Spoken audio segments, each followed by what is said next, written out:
There we go.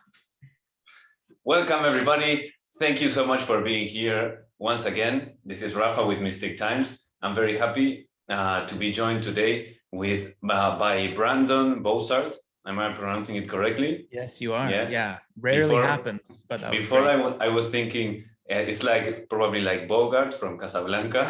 Yeah, but I've been called that before. Yeah. Oh, okay. So Brandon Bozarth, like I was saying, I'm very happy to have you here. I've been watching and listening your stuff on Instagram and some of the stuff that you've done also with Aaron Apke. And yeah, it's very, very inspiring. I've been into the exploration and the sharing of how we can reconnect with our true nature, which we seem to have forgotten. Unluckily, or maybe luckily, because we get to get on this journey.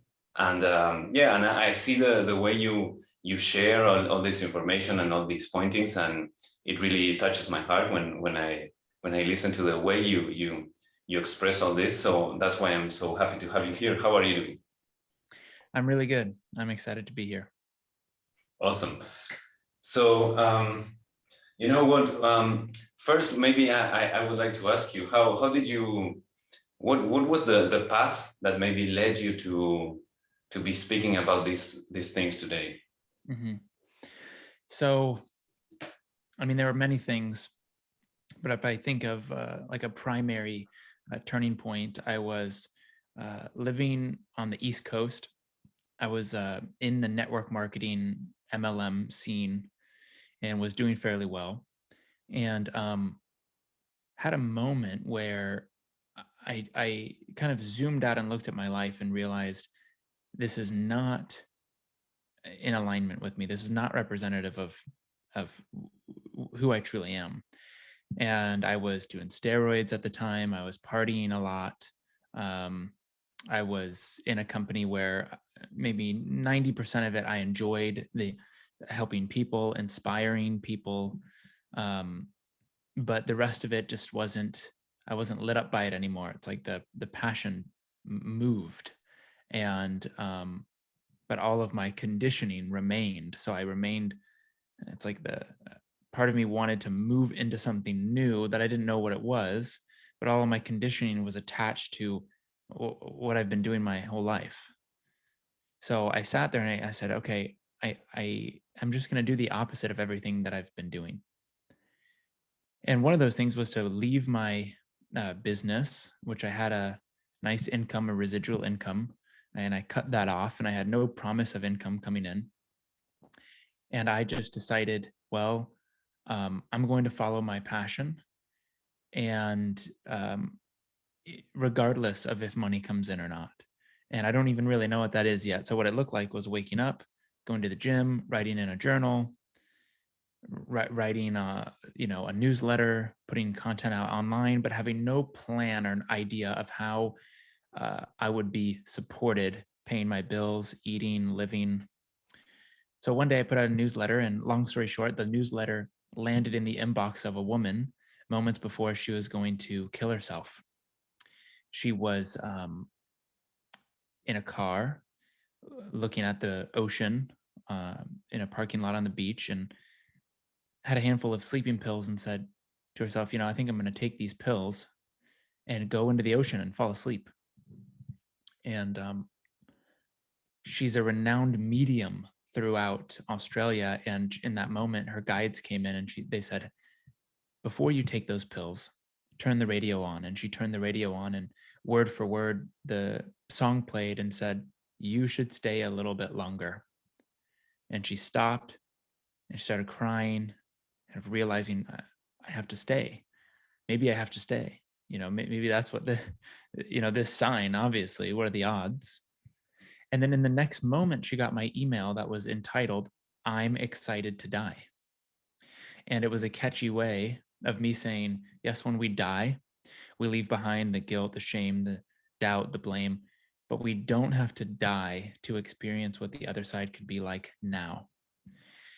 So here's some things you can do to, feel better. And she responded to me and said, I really want you to coach me. And I said, what's that? I did not consider myself a coach. But I said instead, well, why don't we get on a call and I'll see how I can support you. And I got on that call with, what has been called the Buddha mind, which just really means I had no expectation, no insistence, no idea of what I'm going to say, how it's going to go, who I need to be. I was just present because I didn't know any better. It was like that kind of ignorance is actually a type of wisdom that I didn't know I had in that session. So whatever came to me, I shared. And because I had no agenda outside of acting on the impulse that I felt to get on the call, which felt like inspiration and excitement, it ended up being, she ended up having a radical kind of healing and transformation, as did I. And we went on to work with each other for the next maybe 6 months. And her life completely transformed as well as mine. She lost 35 pounds, changed her job to her dream, really business where she was working for herself. She started dating again after many, many years of not dating. She healed a relationship with her father where there was some abuse, and now they were getting tea once a week. I mean, so much happened in that 6 months that one day she kind of reflected all of that back to me, and I went, oh my God, I can't believe I've played a role in that. She's the one that did the healing and the work, but by being myself, I gave her permission to do all of those things. Wow. And that caused me to then really look at coaching, facilitating, healing trauma, the source of happiness, all of these bigger questions. And that led me to, the next maybe 5 years of working with different coaches and going to seminars and having different mystical experiences, to eventually come to a place where I've formed my own understanding kind of around the cross section of the non-dual, non-duality world mixed with the healing of trauma and psychology world, where that's just kind of morphed into this body of work, namely the 13, that has been now being put into a book, and that has been the foundational understanding of the now maybe 17 different retreats that we've done in different parts of the world over the last 3 years. And so yeah, that's a little bit about that. That's a beautiful journey. How incredible the invisible world tends to work, right? Like you just choose to send a newsletter that for some reason they have access, and they recommend this person to check it out, and that leads to such incredible healing and transformation for her. That's so wonderful, right? Yeah, 100%. Yeah. For me, working with this thing that I call the invisible world, I studied Akashic Records readings, and it's been also such a wonderful journey, to learn that I can have contact, and that I can have information come through from a different kind of wisdom. It's not the same as perhaps, or it could be similar to what you called the Buddha mind, the no expectation, in the sense that you're open to receive, whatever comes through. But perhaps it's different, because in your case, I think that maybe you were more like open to just share whatever came to you, without the intention of connecting to something else, right? But just like letting whatever, okay, let's just have a conversation and Right. see how we can connect and how we can help each other out. Yeah. So I just want to mention something on that. Yeah. The term Akashic Records, you could say, came from the Akashic Records. but when I say Akashic Records, what I'm saying is consciousness, that there is a ever-present awareness in which all concepts arise. And I can call it one thing or another, but all concepts are contained within the context of awareness, the context of I am aware of, I see, I feel. So that I that's there, there's nothing outside of that I. So it's not like the Akashic Records is outside. I know you're not saying this, I'm just saying this for the viewers. The Akashic Record is not outside of the I, but if we look at the nature of the I, of awareness, we see it's ever present, boundless, and infinite. And within it is a constant change or arising of experience. And one aspect of the experience is our thinking mind, our finite mind, our ego mind, in which we are aware of different concepts arising.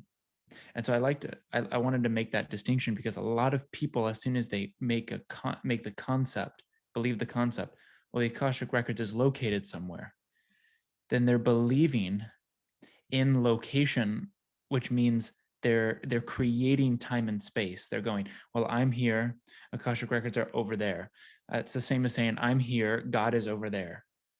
And we can't experience ourselves as we truly are, as infinite consciousness, and live in this time and space projection of mind, because time and space is only experienced or projected from the finite mind. Notice that in moments where you're so passionate and excited that even your sense of self seems to disappear. You in the moment just merge, you become one. It feels so intimately close. And that's why time completely flies, because when you're not focused on time, then you don't experience time. When you don't experience time, you experience eternity, which is now, which is presence.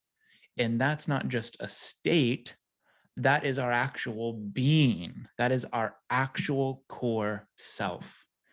So going to that core self, we go, well, man, what else shares characteristics such as infinite, eternal, the source of, and the substance of all concepts? Meaning I can't hold a concept in my mind without the awareness of the concept. It's like two sides of the coin. You have awareness, and then you have the color that awareness is taking. It's like if awareness was, let's say a white light, and it's going, okay, this awareness is now going to express itself on the other side of the coin as a red light or a green light. And that's the concept, the thought, the experience. But I can't have one without the other. So I go, oh my God, the Akashic Records is, and at least in my experience, is the knowing that the ever-present awareness and consciousness that I call I is that which everything arises from, and everything is experienced within. And not only experienced within, but it is the actual substance that these concepts are made up of. So I just wanted to make that clear, so the listeners aren't thinking, well, how do I get to the Akashic Records? It's like that thought held in awareness. You just looked at a thought in the Akashic Records. But when we're what you're speaking to is when we're not identified as the separate self, then we experience the Akashic Records very differently. Instead of maybe arising thoughts of resistance and negativity, what arises are thoughts of inspiration and wisdom. That was beautiful. It gives me some different perspective to think about it, because I got this because the question of self and other, of the form and the background being one, and we simply, because of the limitations or because of the characteristics of the human incarnation and the 3D or whatever, we get this idea of separation of the observer and the observed, right? And with the Akashic Records, on the one hand, you sense this kind of connection with something other than yourself in the sense that it's a kind of information or a kind of wisdom that your small ego mind would never come up with, maybe. But at the same time, for me particularly, when I started learning this, it felt so much like something that I already knew, you know. In some way, my mind kind of rationalized it, like, okay, this means that perhaps in another life I already studied this and already worked with this, so in this life it's something that feels known or feels familiar to me. But now with what you're saying, even though that could also be true, but with what you're saying, it's also something that's familiar, because it's more of who I am already. Exactly. That's the familiar feeling that you're feeling. You're going, I'm accessing information, or I'm accessing experience, knowing that its origin feels familiar. So the symbol of Akashic Records is a symbol for the most familiar aspect of all of our experiences, which is that we refer to ourselves, that the way in which we refer to ourselves is pointing us to the one infinite consciousness that manifests itself as the I am awareness, as the light of I am within all of us. So because we all very normally, very casually, very obviously refer to ourselves as, well, I was 5, I'm 10, I'm tall, I'm short. We see everything changes except that I. And it's the most familiar, normal experience to go, yeah, I believe my life, or I observe that my life is happening to me. It always has been happening to me, and that me has never changed. So to be aware and to live from that I of infinite consciousness means that we are living in the present. And that is, that's where all of the insights happen. That's where you get an inspirational download or whatever it may be. We say, oh, that's coming from the Akashic Records, which again is just another symbol of us being our natural selves, meaning we're not choosing to resist ourselves. And in the absence of resistance, that self that we always are, which is absent of all negative emotions, it's absent of all negative concepts, shines through us as happiness and takes action, or has felt like a gravity towards excitement and inspiration. So that the happiness is, oh, well, I can't find a reason to be in resistance. Then happiness is, because that is innate to our being. And then from happiness goes, well, am I just here to stand around and be happy? Well, maybe sometimes, but if we look around at our experience, people are here to take actions, some sorts of physical action, or we wouldn't be able to have this call right now. People had to make this equipment and the desk. And so the happiness ends up taking the form effortlessly of inspiration and excitement, which when you can't find a reason to resist that inspiration and excitement, you naturally express it. It feels automatic. It feels effortless. It's like the child waking up and going, oh, first thing that comes to mind, go play with your toy. Okay, there's no thought, there's no resistance, there's no, do I have time? Am I going to be supported? What are the other kids going to think? And in the East, they call that non-doership. It doesn't even feel like you're doing it. Thought arises, you say yes to it, and it's not, you don't even say yes to it. You just can't find a reason to fight it anymore. That's called being yourself. And from there, you start to see exactly how you fit into society and how society fits into you. You see where your service is needed and where the service of others you need. And you become this puzzle piece. And as other people start doing this through the healing work that allows them to see beyond the separate self, the traumatized self, into this infinite self, there's a self-organizing of expression and service to ourselves and to others that has to, by definition, uplift and unify society, because it is the same force that has uplifted and unified yourself.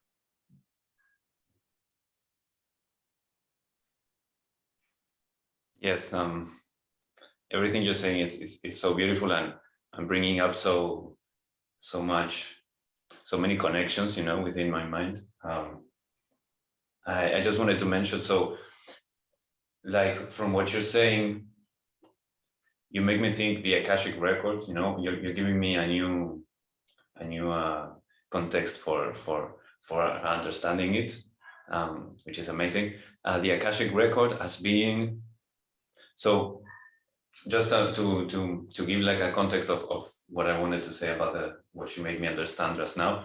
I've been thinking so much recently and trying to express this idea of the balancing of our masculine and feminine energies, and that in some way being represented by our small self, our personality, our small I, or sometimes called the false ego, and then on the other hand, the more feminine aspect being represented by what we could call the soul. We could call it our higher self, and you're making me think that in a way the Akashic Records could be some kind of our big I. So sometimes we identify the I with, okay, the body, the mind, etc., our experiences, our past, etc. But then there's also this way of looking at the I as something bigger. I've put it like kind of like in a game, you know, you have a first person game, could be the small I, and third person could be the perspective from the soul looking at your life and your experiences, and this third person perspective has also the possibility to look outside of time. So past, present, future, it's all just one instant that it can see from above. But now you're making me also think that is also more expandable or even larger, right? To say, okay, this I has also lived my life, my first person life, your first person life, etc., and everybody that's watching and everything that's happened in the past and that could happen ever. And it's just choosing to maybe this you're making me think so many things. Maybe this this higher self that we could say my higher self is kind of a middle step, you know, between this larger self. So in Hinduism and in Vedanta, they talk about Jiva would be the person, Atman would be this higher self, and then we've got Brahman, which is this big I that you're speaking, and the Akashic Records, we could say, is reading from the small I, or from the Jiva, connecting to information that is in this larger field, right? Yes. So in Christianity, they call that the Trinity, right? The Holy Trinity, the Father, the Son, the Holy Spirit. I think it was in Conversations with God, they said there's three kind of realms.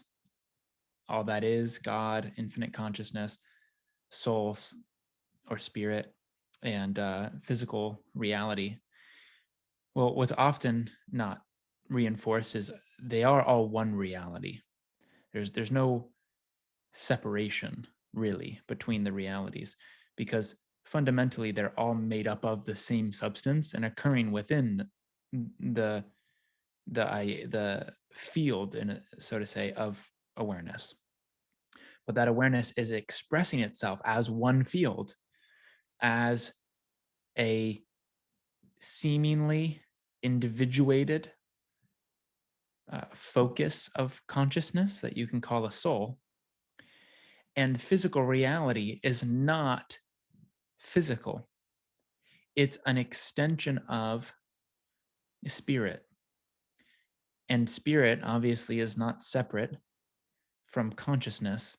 It's just a localized, individualized expression of consciousness. So from the soul level is almost like a stained glass window, a certain shape, a certain frequency, you can say. And then that's its expression. So I call the realm of spirit the realm of pure expression. Okay, this is the localized, individualized, or seemingly individuated expression of consciousness that then has the choice, the ability to forget or to blot out or to overlook its natural expression, thus creating physical reality, because a requirement to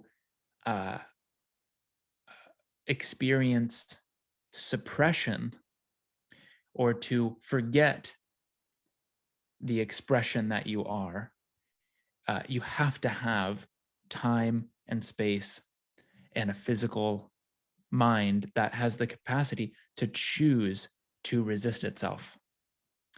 So it is like the sun of consciousness goes through this individuated form, and then we can either become transparent and allow the seemingly individuated consciousness that we are to shine through in our physical experience, or we can choose beliefs that go, I am not that expression of consciousness. I am not that consciousness. I am this physical self. Therefore, all things that happen to this body are happening to me. And I create a new identity of smallness, of separation, of suffering. And therefore, I don't allow that light to shine through me. So I have the realm of pure consciousness modulating itself as different localized expressions of itself.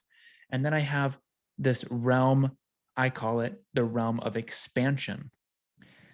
If localized consciousness had no way of experiencing its opposite, then it wouldn't be able to know its expression. It wouldn't be able to fully understand or see what is its expression actually is. Because it'd be like standing in a room of infinite white light and going, you would have no concept of self. You're just a point of consciousness going, well, so I need to create this, consciousness will zoom in on itself and go, okay, I need to forget that I'm that, so I can experience from a new point of view that which I am. And that often requires forgetting, kind of like a play, right? Someone goes into a play, they dress up, and then they forget that they're the character playing the character. They believe they're the character. And so they have suffering. They start to realize, oh, wait a second, this is just a character. This is just the means by which I understand the expression of consciousness that I momentarily am, which again is an extension and an expression of the one, or infinite consciousness. So even saying, at my true core, I am this soul, isn't necessarily true. It is an aspect of what you are, But the most essential part is infinite consciousness. So again, there's just to recap here. We are going from infinite consciousness to a point of consciousness where within spirit, within the spirit reality, I mean, we look for something that's actually physical, we can't find it. None of this is physical. We zoom in on it, our bodies, the objects, and it's actually empty space. It's just energy. Well, what do we call spirit? We call that energy. You know, our scientists say energy can't be created or destroyed. So nothing in this physical reality, what it's made of, is eternal and infinite. Well, we call that consciousness. So we are in spirit right now, but we are playing the game, or we are dreaming that we are not, so as to learn about the core expression and the core self that we actually are, by forgetting and thus remembering. How we got it all upside down and backwards, and also the idea of, like, when we think about forgetting, we think about things being like erased or taken out, and right. Actually the truth of our forgetting has been a creation of so much that we are like inundated we're like distracted by so much that we've forgotten the place from where all the distractions have arisen, right? Right. Yeah. And to turn it around, it's like, oh, those are all reflections of our choice, consciousness's choice to forget. It's just being, because you notice in, let's say, a lucid dream, that the connection to the environment and the connection to your state of being are intimately connected. You can go, if you get adept at lucid dreaming, you can go, I really want to be in Egypt right now. And at first you might go, I want to be in Egypt, and then you're not there, or it's a little wonky. And then over time, you fully believe it and you fully feel it, and you just know, and boom, you're in Egypt. Now, the only difference in physical reality is that it requires physical action, because it's more dense. But in a lucid dream, you see that as soon as you believe and feel and think something, it manifests outside of you. Well, in physical reality, as soon as you believe, feel, and act, then some sort of reflection of that, will occur. The form, who knows what the form is going to be, but some sort of reflection of that state will reflect itself to you, right? Because that it's the self-reflection that creates the learning, that creates the challenges, that catalyzes the remembering. So literally, that's the gift of life. It's like every challenge, every event is here to catalyze us and to pull us into ourselves and have us question who we believe we are. Am I this character in the play, or am I that one that is playing the character? And because the realization that you are the one playing the character brings with it automatically peace, happiness, joy, love, then every seemingly negative, challenging event is here actually to bring you back into what has really never left you, but has just been covered up by your beliefs and perceptions. So it's always good news. Oh man, fear, resistance, something coming up. I must be this close to realizing I'm not the character I've believed I've been for my entire life. And I'm this close to realizing that I'm infinite consciousness expressing itself in this unique way. And that can never change. That can never be hurt or harmed.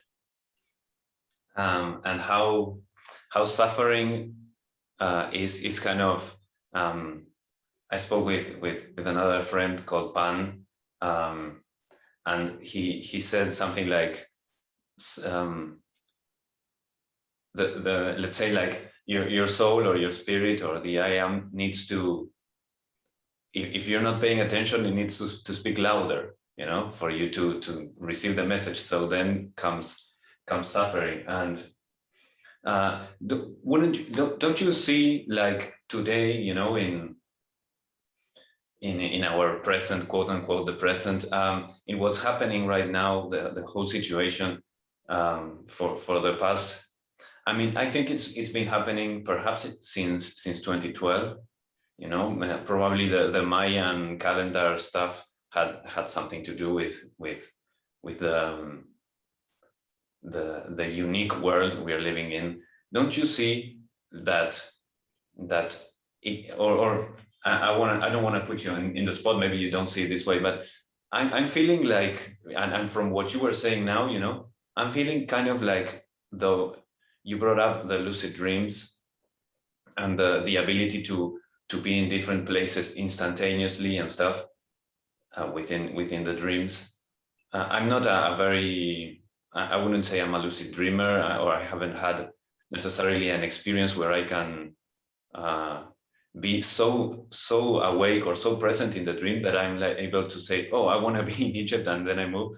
But I understand the idea, and I'm seeing this kind of thing that the worlds are merging, you know, so the lucid dreaming world, or the dreaming world, or perhaps we could call it the astral realm, is kind of merging with the material world. Do you see some movement towards that, and why do you think that's happening? Yeah, so I like to use this diagram. Imagine a circle within a circle. So you have the outer circle representing the unconscious mind. I've used that same idea. Yeah. There you go. And then, yeah, the inner circle is the conscious mind. We could technically do 3 circles if you'd like. It'd be unconscious, subconscious, conscious. So unconscious mind is where our traumas go. And then it bleeds through the subconscious, which is the body, which is felt as emotion. And then that trails into our conscious mind as automatic thoughts and assumptions and beliefs, and how we define things automatically. So as we take that definition, and you know, you could say the ultimate circle is infinite consciousness, but we trail that back. We go, oh wow, this automatic thought was perpetuated by this emotion that I felt in my body, and that emotion was evoked from a belief about myself that was brought upon by trauma, not from the event itself, but from the belief and identity that I've assumed that I have yet to integrate, I have yet to digest.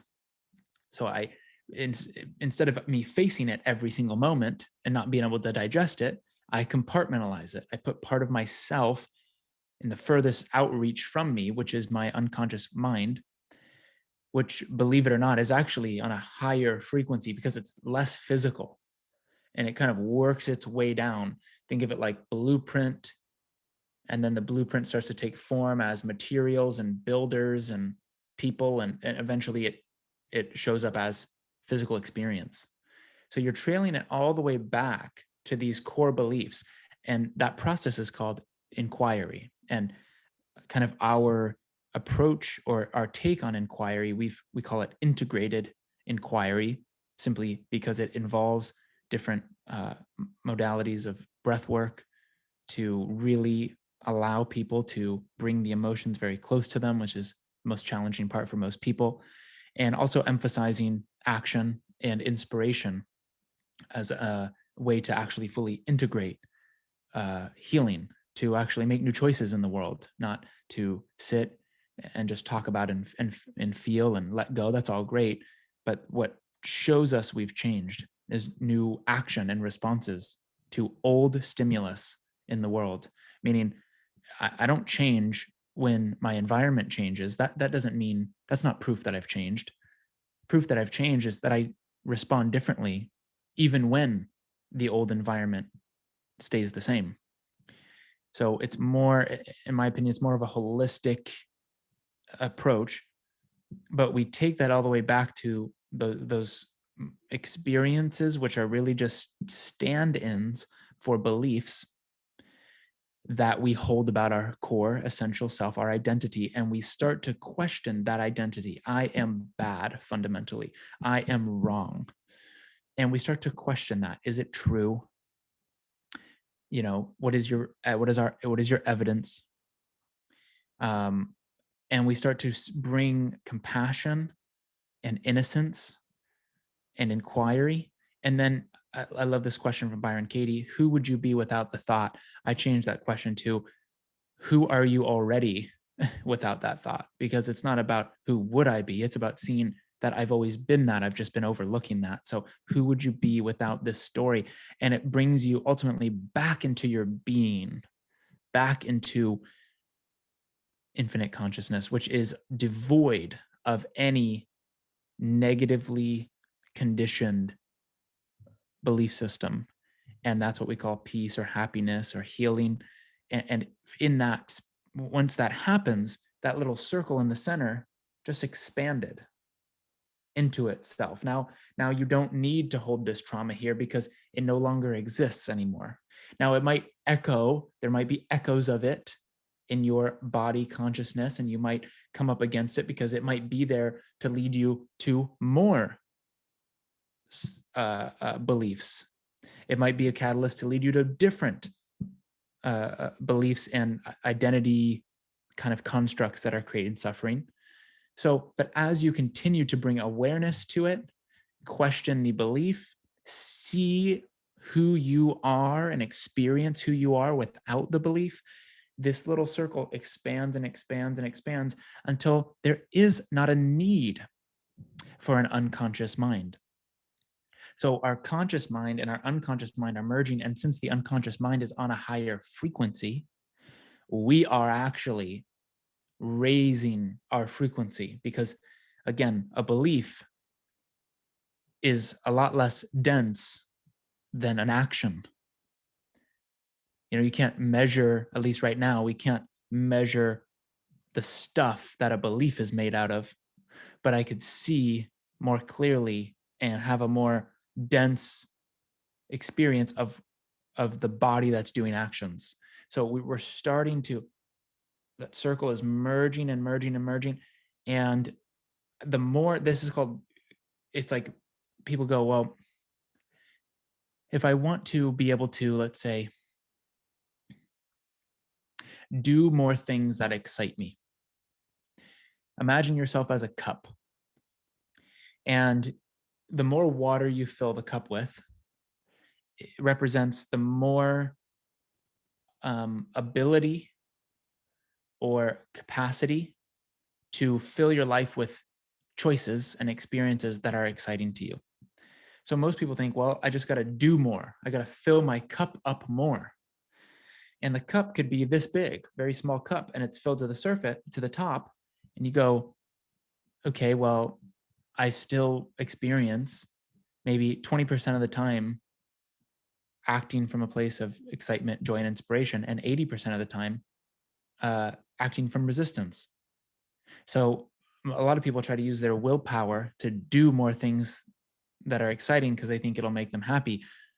But it's not about filling yourself with more water, because then eventually you overflow, you overwhelm yourself, you're forcing yourself. It's about expanding your cup and not worrying about the water. And that's what happens when your conscious mind starts expanding and expanding. Your cup, your capacity to allow the water of your soul, expression, excitement, passion, inspiration to flow through you starts to open up. And what that looks like is more and more and more of your existence in apparent space and time seems to be coming from a place of inspiration and joy rather than resistance. And because now you're just letting your authentic expression shine through you, you're becoming more like the soul. So we are literally slowly merging with the soul. This is like the outward breath of the creator going into dense forgetfulness, and then the inward breath, that gravity that we all feel. It's a unified experience. If you think about your own experience, when you're not in resistance, eventually inspiration and excitement and curiosity arises. You're not the one doing it, your physical self. You're not going, look at this menu, I'll choose inspiration, arise now. There it is. You're not doing that. It just arises. Why? Because that's the natural result of being a localized expression of consciousness. And that the excitement is just the body's translation of that. It's just a translation of energy that we call emotion, but it's not even really emotion, it's our actual beingness. So as we let ourselves express that automatically and effortlessly, that's a side effect of the healing and transformation and the expansion that's occurring. And until there are no more lessons to be learned for this specific life, this is my belief, that we will do that until our experience of expansion, of contraction and expansion, is complete in this lifetime. And then we think we go on to the next lifetime, but without a physicalness, you can't have time because there's no space. So in spirit, you can't have the idea of continuity, of linear time. So you are already experiencing the future life, the past life. They're all being experienced right here, right now by the soul. We are just focused on this character. I don't even remember what the question was, but I don't know if I answered it or not. Yeah, it's amazing, because in the end we're all trying to put into words all these ineffable concepts, and you're very good at it. Yeah, you have this kind of gift of. For me, I listen sometimes to. Oh, and the question was about the worlds merging, and yeah, totally on point. I listen sometimes to this Swami from the Ramakrishna order from New York, the Vedanta Society. He's called Swami Sarva Priyananda, and he's like so good at expressing all these ideas, and he brings it from the Vedanta perspective. So they have this ancient language and ancient ways of expressing these ideas that I see you're very good at expressing them in more modern language, or in more current, let's say, that kind of metaphors and language, which I think it's so important, because one of the very difficult things of the apparently difficult things of this process of expansion into our souls is that the mind, and especially for intelligent people, the mind can be so complicated in finding different, but then why this and I why know that? about that. I spent the last year writing a book, the 13. It's called An Equation of Remembrance. The 13, An Equation of Remembrance. And that title might even change, but I 3 months ago had an experience where something clicked. I went, I got it. I don't think I figured everything out. I don't think that's possible from a finite perspective, finite mind, but something clicked, and all of the confusion that was happening from writing the book just became clear, and I rewrote the whole thing. And so really the process of writing the book was a process of seeing where I was in a separate self mind limited perspective, because it would instantly where I was challenged in the book, not in a exciting way, but in a frustrating way, was where I was holding on to my own misperceptions of me, of my identity. So it became this amazing teacher. So I'm just relating that I know exactly what you're referring to. Do you think it was that kind of resistance was in the form of maybe having a hard time putting the concepts together? Because it was an attempt to describe an experience that has no objective qualities to it. So it was and not even that. it was an attempt to describe an experience I didn't fully know, which was the experience really of myself, of being myself, the most mundane, but also liberating, or I should say already liberated experience. I'll just share what that was. I was laying in bed, and this non-dual perspective always resonated with me, but something about it clicked in when I was laying down, and I thought to myself, oh man, I'm so tired. And I just turned and said, so who's the I? I just turned, and without any effort, I felt this joy emerge from my solar plexus and then into my whole body. Like it was just this, from this deep, deep place within me. It was just coming to the surface, and it was causeless. I didn't choose it. I didn't think about it. I didn't ask the question because I wanted to have an experience. I was just curious. I was just genuinely curious. And my partner's laying next to me, and I didn't want to wake her up, but I was close to, because I started laughing almost uncontrollably. And then I had to close my mouth because I didn't want to wake her. And now I'm resisting my laughter, which makes it funnier. And then I started to imagine, what if at 11 o'clock at night, I just bursted into laughter, how funny that would be and how probably freaky that would be for her. And that made me laugh even harder. So I'm just sitting there vibrating. And it was this moment of going, I get it. I understand that that's not a state, but that's who I am when I am abiding in myself, and nothing can change it. Nothing can take it away. It's eternal. Nothing can alter it. It is the most consistent, only consistent thing in my life. Like it all just clicked in. And so up until that point, I'm trying to describe with concepts who and what we are. And it's really impossible. And to describe the experience of that experience from a place of not fully knowing the experience. So then it was more of speaking from a realm of theory, when there's always going to be confusion there, versus from a place of conviction. Yeah, it was a very, very powerful story. How we, you mentioned the thing about the solar plexus, and for me, I sometimes have this like sensation, like as if I had a heartbeat in the solar plexus, and you just gave me again a different perspective to look at it.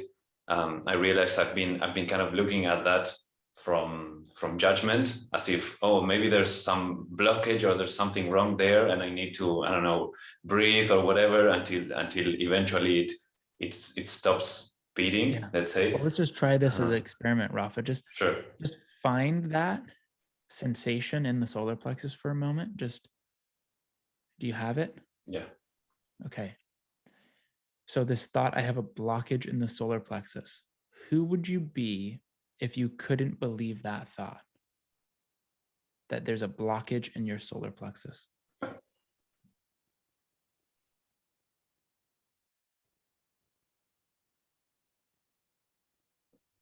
The first thing that came up, I would be somebody else. Mm-hmm. Yeah. So then go to that somebody else. Say, I would be somebody else. So I'd be somebody else. Okay. Well, who is the I in that equation? What is the I in that equation? What are the qualities of the I in that equation?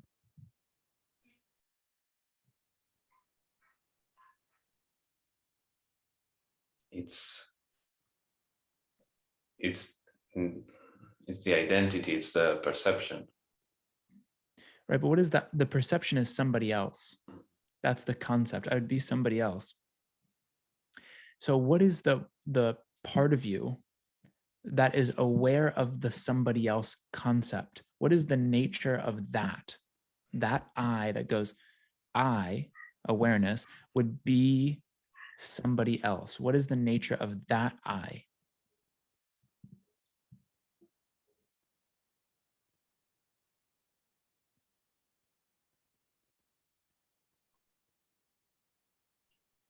It simply is, it's present. Mm-hmm. Now, can that presence ever be blocked?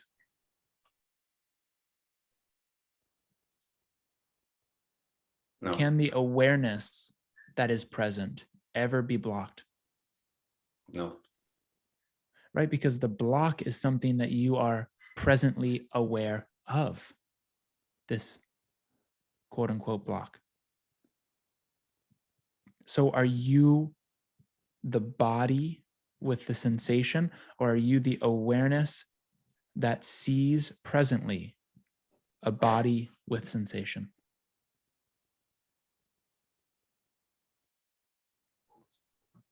I kind of feel like I'm both. Yeah. But what is most essential to you? Yes, the perceiver. Right. So, yes, we are both. But what is most essential, what is never changing, what is eternal, is most essential. And when we look at that, we go, does it even have a solar plexus? Mm-hmm. You know, no, even solar plexus is an idea in the mind in which awareness, in which is located in awareness, the mind, the body, the perception. So again, who would you be? How would you feel without this belief that I have a block in my solar plexus? How would you feel if you couldn't believe that belief? I would feel free. Mm-hmm. Yeah. So now just notice that the freedom is always there, Mm-hmm. even when the block is there. Because the freedom is the present awareness.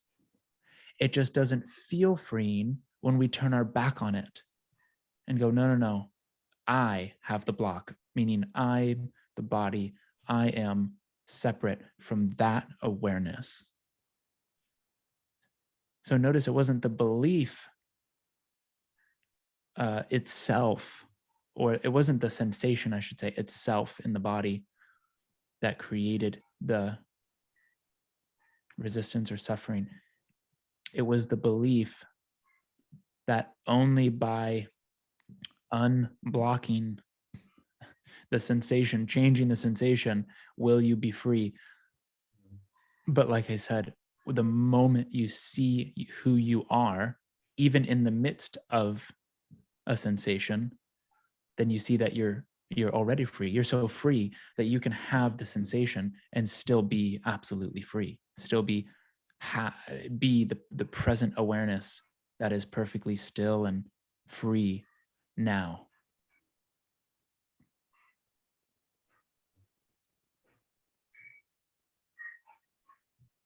You know, that's when we go, well, with or without this leaving, I see and I feel what I am. And then typically that's when it starts to change, because now we're not in non-resistance to it. We just go, oh, I'm aware of a body sensation. Who would I be? Who am I already without the belief that that is a block, that I am blocked? Oh, wow, I would just be here freely witnessing a body sensation.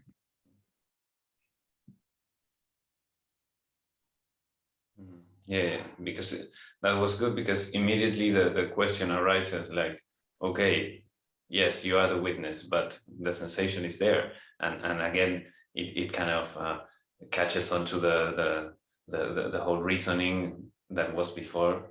But yeah, and that idea of what we resist persists, correct? Of how, Mm-hmm. so I'm unintentionally or unconsciously continuing, let's say, this sensation in my body, Right. kind of like as a sign for Mm-hmm. me to like focus there and recognize that I am not that sensation. Yes. I guess maybe I and this seems, I mean, at the same time that I'm saying it, I'm observing what I'm saying, but and it feels kind of like a what's the name? Not a surrender in the positive sense, but as a what's the word? Well, so like I'm seeing this, and immediately the thought comes up. Okay, maybe then I need to continue practicing this observing, and so again the mind says, oh, okay, but it's not instantaneous. You cannot do it just right now. Like Yeah. So that's another good one to question. It's like, when is anything not instantaneous? Everything is instantaneous. Even if I went, man, I was in a 6-month healing journey, that concept, that thought is instantaneous. And the only experience I have of my last 6 months is my thinking about it right now. So no one ever goes on a 6-month journey. They just, in a different, quote unquote, point of view of the now, tell a story about 6 months. But no one's experiencing 6 months. We're only experiencing right now. We're only experiencing everything instantaneously right now. Brandon, this has been really beautiful. I want to respect your time. We could continue, or well, maybe we could reschedule and talk again some other time. Yeah, let's definitely do a part 2. This was really, really fun. Yeah, really beautiful for me. Thank you so much for this guiding, this pointing right now. I think it's given me a new kind of perspective. Like many of the things we were speaking, you helped me get different perspectives on a bunch of things, and I really appreciate it. Please go ahead and share with everybody. I'm still like within, so blissed out from the experience, and I'm now going to the role of please share your links and where people can find your work, and your book. It's already ready, or it's taking some more time? It's not quite ready. It will most likely be ready by January. Awesome. Yeah. So it's coming towards more of its final stages. But I'm most active on Instagram. It's just my first and last name, Brandon Bozarth, Brandon.Bozarth. And on my website, I have some free material there. I do a newsletter where I put out some exclusive content, and I have different courses, and we can do sessions. All of that information's on my website. Awesome. Amazing. Very good. Really happy to meet you. Really happy to have this opportunity to speak and get to know each other. And well, yeah, looking forward to speaking again. All right. Yes. Thank you, brother. I really appreciate it. Okay. Thank you. And to everybody watching, please like, subscribe, comment, etc., etc. I just started a Patreon recently. You're all welcome to go there and find some exclusive second part of a few episodes. I'm also uploading some sound baths and music, and I want to do Akashic Records readings. Perhaps we can start when there's a few more people. We can start doing like group readings and reading perhaps the energy of the now. And well, you're all welcome to go there. You can find all the links in the description below, links for Brandon and links for my stuff as well. So thank you all. Namaste and bye-bye. See you again soon. All right. See you guys.